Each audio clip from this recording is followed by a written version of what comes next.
Okay, let's get started going. Week 2, looking forward to start opening up Big 12 play. Been asked a lot about, are you excited about playing Oklahoma Week 2? Or would you rather play them Week 12? Well, truth of the matter is I'd, like to play them never, because they're pretty good. But I don't know if it really matters, to be honest with you. I mean, obviously it is what it is. We're happy to be in the Big 12. We're excited about being able to travel to all the different venues in the Big 12. We got a lot out of that last year when we hit the 4 road games last year, and looking forward to hitting all 5 of the road games this year. So it starts Week 2. Don't know if that's good, don't know if that's bad, but we're gonna prepare like we would any other game. We're gonna have a good week of practice starting today and travel on Friday, and I do my best and explaining to the guys exactly what to expect. It's kind of part of our job to prepare them to what they're, not only what they're doing on all 3 sides of the ball, but also this is a new experience for probably about 30 to 35 guys that'll be traveling to Norman. Haven't traveled before with our team, so that's a lot of guys, a lot of inexperience. Can't use as an excuse, like we didn't let them use as an excuse last week, and we're not going to let them use it as an excuse this week. But we'll do our best to try to get them to understand how we travel and what they need to expect in Norman. So just a couple of notes on Oklahoma. Obviously well coached. Bob Stoops been there, has won 80% of his games. Is just right underneath Barry Switzer as far as percentage on how many games he's won in his 15 years there, so that speaks for itself. They've addressed a lot of things in the offseason. Don't think they like how they ended the year last year, much like we didn't, and we changed some things. They changed some things as well. Defensively, they're not going to sit on their heels. They're going to attack. They're going to pressure a bunch. They're going to blitz a bunch. They're going to play man coverage, and they're good at it. Offensively, they're not the throwing team that they have been the last several years. They're gonna run the ball. They got capable backs. They got big fullbacks. They do have quality receivers. Two of the receivers that played against us last year are there. Just they're not getting the ball as much right now because of the focus is to get their young quarterback, the Knight kid, just involved in the run game and establish the run. Special teams is a different thing as well. Everything they're doing is different than what they did last year, and we will continue to try to assess as far as what their plan is with that. But with that said, it's still Oklahoma. It's still the same team. They're extremely talented. The atmosphere is hostile. It's rowdy. It's loud. There's 85,000 people. They're approximately from here to right here on top of you. It's much like Oklahoma State was last year. They're right on top of you, so our guys are going to have to be able to handle that. Winning tradition, we respect our opponent as we do every opponent that we play, and we'll prepare to go try to win. Take some questions. Dana, what's the difference between you trying to work a new quarterback in and them trying to work Trevor Knight in? It's pretty similar. It's pretty similar. Look at what we did last year. I mean, we were both throwing the ball all over the place last year, and this year we're running the ball a lot more. I think you have to probably do that with a young, experienced quarterback. They got a lot of new faces at receiver as well. So dealing with the same things that we are. So I doubt that's any different. They're asking him to do some different things than we are. I mean, he's more involved in their run game than we are. I don't think anybody's going to get a kick out of watching Paul Millard run the triple option or speed option or zone read or any of that stuff. So there's obvious differences in what we're asking them to do, but easing them into it and not putting too much on the quarterback is obviously important. Dana, their offensive line returns, I think, 4 starters, is regarded very well. What do you see out of them on film? Yeah, they're big, athletic, got good depth. Looks like the same Oklahoma offensive line that I've looked at for 15 years. They've put plenty of guys in the NFL.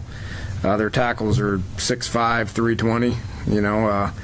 they're big 300-pound guys on the inside, big, athletic, talented. It looks the same as it's been for the last 15 years. You have to do anything different because Bill is on the other sideline now? Are you guys going to approach that any differently because of how well he knows you and this offense? Yeah, it goes way deeper than that, I can assure you. I mean, it goes back when Bob his first year was 2000, I believe, and Mike Leach was his offensive coordinator. So it goes back way beyond that. I mean, I've known Josh Heupel for a long time. I've known Mike Stoops. I mean, we've competed against each other for 15 years, and we've been to clinics together. We've been hanging out together. I mean, they know our offense better than anybody else that's out there. So adding Bill, I don't know what that's going to do for them because they already know it as good as anybody else out there. And you got to be careful with that. You got to be careful with your signals. You got to be careful with your tendencies. You got to be careful with your specific route combinations because they understand it, and they're as good as there is anywhere in the country on defending it.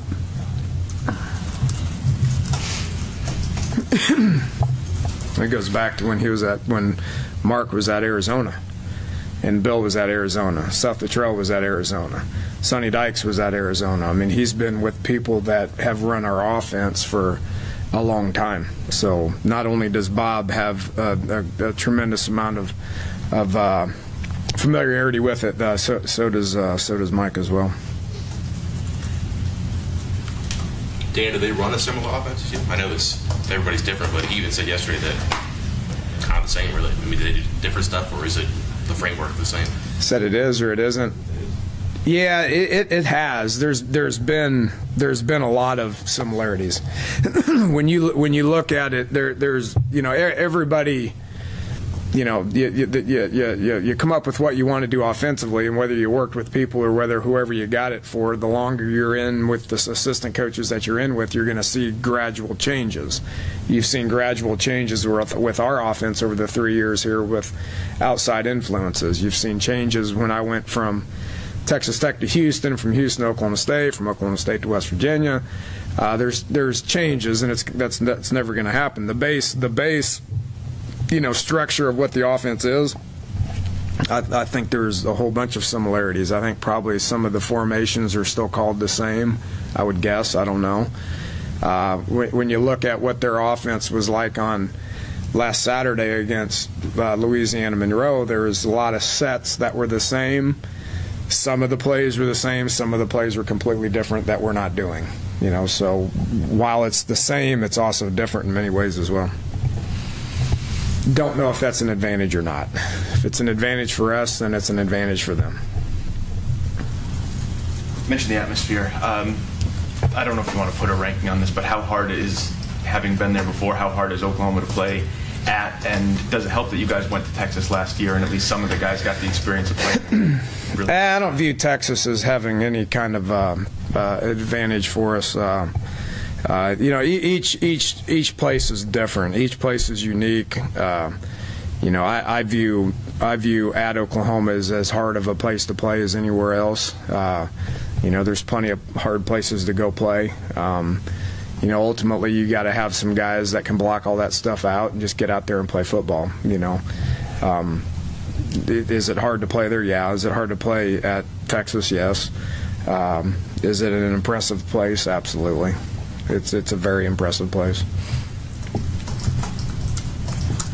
You mentioned the narrow sidelines, I think, between the wall and the sideline. I think you said Oklahoma State, right? You wouldn't have mentioned that unless it was a thing, I guess. Yeah, it must be an Oklahoma thing because Tulsa's like that, Oklahoma State's like that, and Oklahoma's like that. I'm telling you, they're literally, the chairs are up against the wall, and then there's people right here.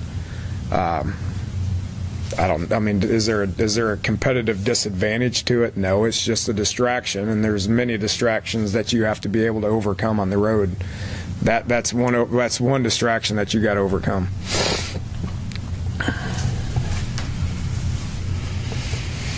Didn't really get a chance to talk yesterday about defense as much. I know it was something that you seemed pretty happy with after Saturday. Going back and looking at it, your thoughts on what you guys did defensively and what you're looking to do this week? For the most part, pretty good. Happy with the second half in particular, obviously, as far as coming out and played with more energy, played with less assignment bus in the second half. Shut them out in the second half, which was obviously important to win. You can say what you want to about the first half. I mean, the second quarter was bad. Defensively, the first quarter was good. The second quarter was bad. Offensively, the first quarter was good. The second quarter was atrocious. You can say, well, we played pretty good on defense for the exception of about 3 plays. Well, 3 plays made us look really bad in the second quarter. If you want to be a good defense, then you can't bite on a double move. You got to be able to play the ball in the air. I mean, we're in cover 2 and Carl's right there. I mean, you can't ask for a better coverage to put him in a situation to make the play, and I think 99% of the time he makes that play. But if you want to say, well, we were good on defense for the exception of about 4 plays, well, those 4 plays gave them 17 points, which is way too many. Any status of Kevin White? Any other injuries? Injuries. I don't recall. Dozie. Dozie broke his leg. He broke his lower leg and his foot.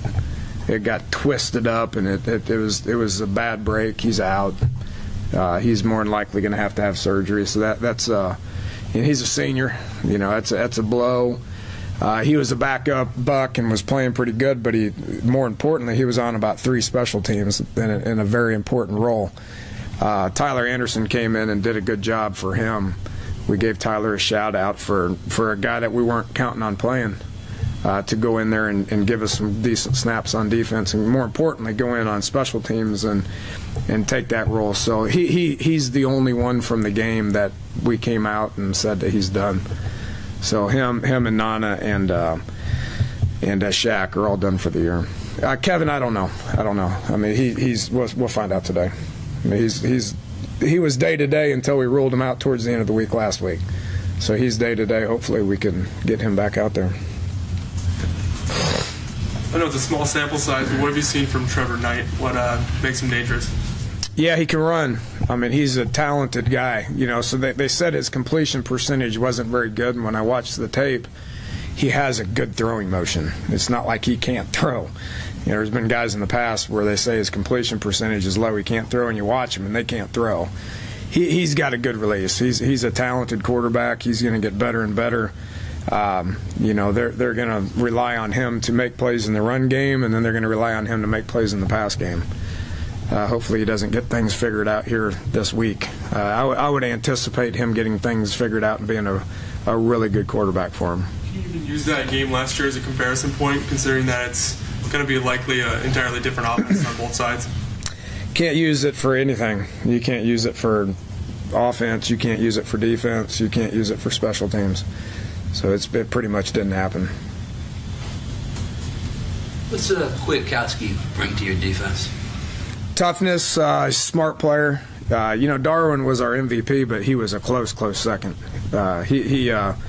He's a smart guy. He's matured. He's physically impressive. He runs pretty good. He gives you pop at the point of attack. Coach Patterson was very pleased with how he plays, but he brings an understanding of the game, which for a linebacker is obviously very important. It's you got to sort things out mentally, and you got to be able to react to things, trust what you see, and get after it. And did a good job. We were very happy with what his performance was. How about Dylan, the way you've used him? Who's that? Dylan. KJ. He had an okay day. We got to get more out of him. He played, I think, 12 snaps. We're going to use him in the nickel situation like we did this past week, but how many times did they come out in 3 and 4 wide? 5, 6, 7 times maybe the whole game, so we didn't use him very much last game. I mean, obviously with OU and what they like to do with their 3 and 4 receiver sets, there's going to be times where a lot more opportunity for him to be able to get in the game and show us what he got, and then he's got to embrace the special teams role as well, and hasn't done that up until this point, but needs to this week. He's Kind of like he could be low, he could be high, kind of a safety slash nickel. I guess that's what nickelback is, but sort of. Yeah. He lines up at, like in our base defense, at safety. I mean, he's a backup to Carl, and can be a, obviously you need backups, and he can be a back guy, but because we feel like he has ability to make plays, we're getting him ready to be that nickel guy as well. That's pretty common for backup safeties to be able to be like your nickel or your dime guy to be able to come down. Ricky Rumpf will be like the dime guy that comes down, and he's the other backup safety. When you face a quarterback like this one, do you have to make major adjustments to the defense? And if you do, who becomes really important in the defense? Yeah, more linebackers than anything. You gotta key the quarterback. You gotta make sure that they're in your reads. You gotta make sure that you're following what they're doing. You got to be disciplined in the schemes. You got to be disciplined when there's 85,000 people yelling at you, or you just got knocked in the teeth, or whatever it is. I mean, you got to have the ability to be able to understand what we're trying to do defensively and execute your assignment.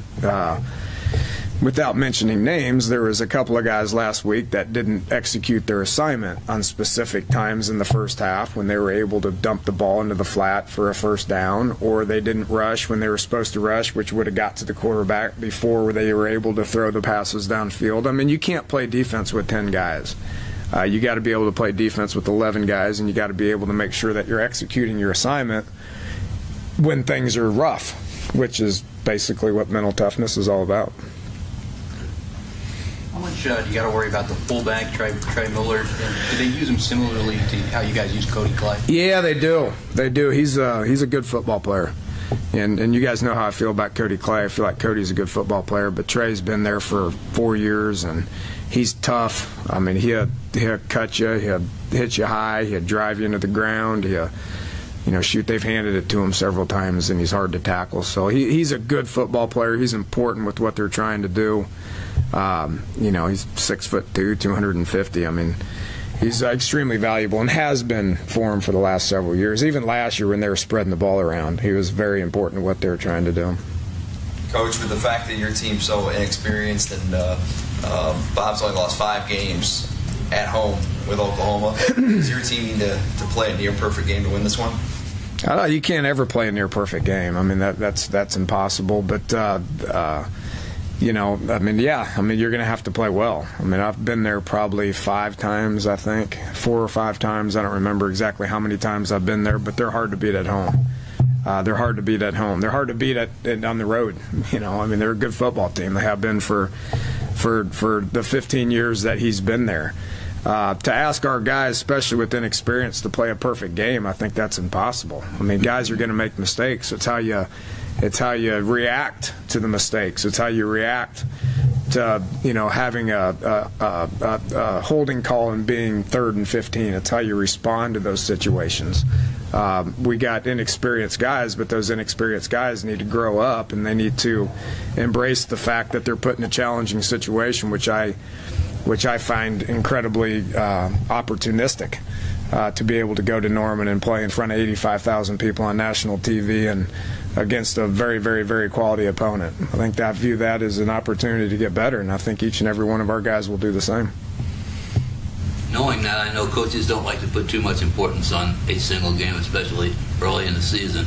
But being the first conference game, young team, first road experience, where does this fall into what it could do for the whole season, if anything? Our goal is to win 1 game a week, and that's all we said last week. We want to win 1 game a week, and then we want to improve on all 3 sides of the ball. When I address the team here in an hour and 10 minutes, I'm going to describe to them what they're about to get themselves into. We're going to give them the game plan on all 3 sides of the ball. I'm going to tell them that our job's to prepare to win the game. We'll travel, we'll line up, we'll do our absolute best to try to win the game and improve on all 3 sides of the ball. What did the film reveal about the offensive line on Saturday? Yeah, you could tell some inexperience with the interior 3. Thought Quentin and Fight played okay. They need to be dominating in that situation, and they were at times. They weren't at times. We talked to them about consistency, and then we talked to the interior three about growing up, and quit using inexperience as an excuse. Thought Pat Egger went in there and gave us experience with those three guys, which is why we put them in for a variety of spots in the interior three. So he'll bring us some experience with those inside guys. Coach, with this being the first Big 12 game with the extra official, do you anticipate seeing an increase in holding penalties?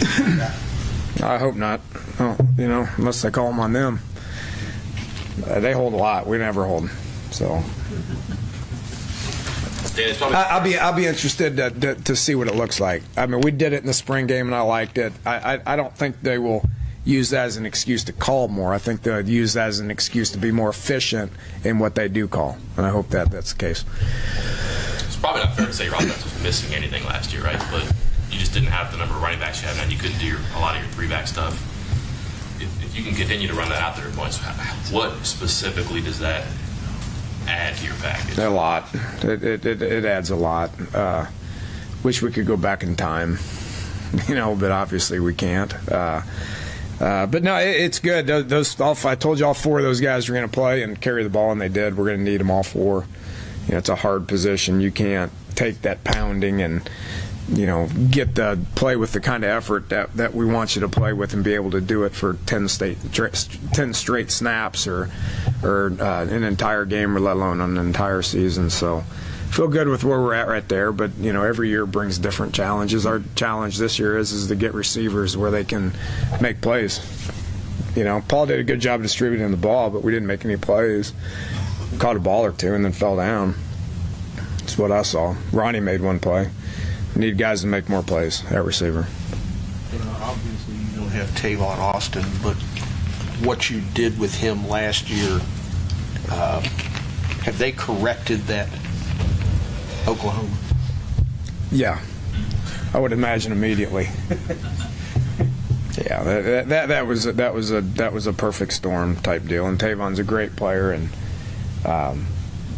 made a tremendous amount of plays last year, and kept us in the game. Got us back in the game. We haven't watched that tape, and I'm not going to go into the specifics, but we have not watched that tape, and we won't watch that tape. Yeah, you get the ball to throw Sims a lot, but you only threw it once. You obviously caught a lot of passes at Houston. Would you like to throw it to him?